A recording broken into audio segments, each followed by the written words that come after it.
Dans cette séquence, nous allons faire un exemple d'application sur la forme exponentielle du quotient de complexe. C'est-à-dire qu'on va considérer deux complexes Z1 et Z2 qui vont être définis par Z1 qui vaut 6 exponentielle de i de pi sur 3 et Z2 qui vaut 2 exponentielle de moins i pi sur 3. On pose M le point d'affixe Z1, M' le point d'affixe Z2 et M seconde le point d'affixe Z1 sur Z2. Première question, on aimerait donner la forme exponentielle de Z1 sur Z2. Donc faites une pause sous la vidéo, essayez de chercher tout seul et venez voir si vous avez juste. Donc pour Z1 sur Z2, déjà on va recopier. Que peut-on regrouper ensemble? Donc déjà on peut regrouper les nombres. 6 divisé par 2, il va me rester 3. Et puis ensuite j'ai mon quotient d'exponentielle. Et comme j'ai un quotient d'exponentielle, tout de suite mes formules. Exponentielle de A sur exponentielle de B, c'est exponentielle de A moins B. Attention. Donc je recopie, j'ai toujours mon 3 devant. En plus c'est intéressant parce que c'est un nombre positif. Donc j'ai mon exponentielle de I de pi sur 3.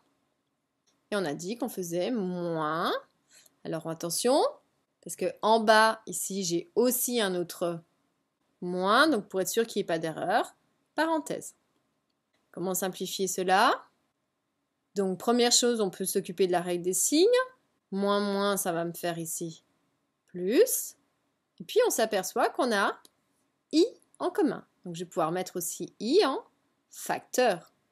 Donc première chose, je vais avoir 2pi sur 3. On a dit maintenant qu'on avait un plus. Et on a aussi pi sur 3. Vous avez peut-être atteint rapidement cette étape. Vous pouvez dès que vous êtes à l'aise. Ensuite, il ne me reste plus qu'à simplifier. J'ai toujours mon 3 devant, le perds pas en route. Exponentielle de i.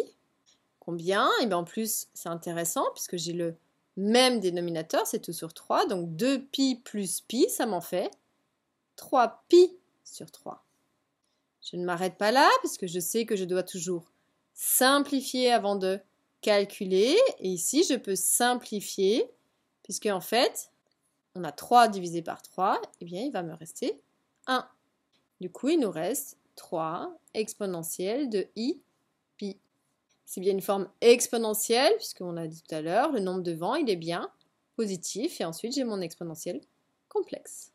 Donc voici la forme exponentielle de Z1 sur Z2.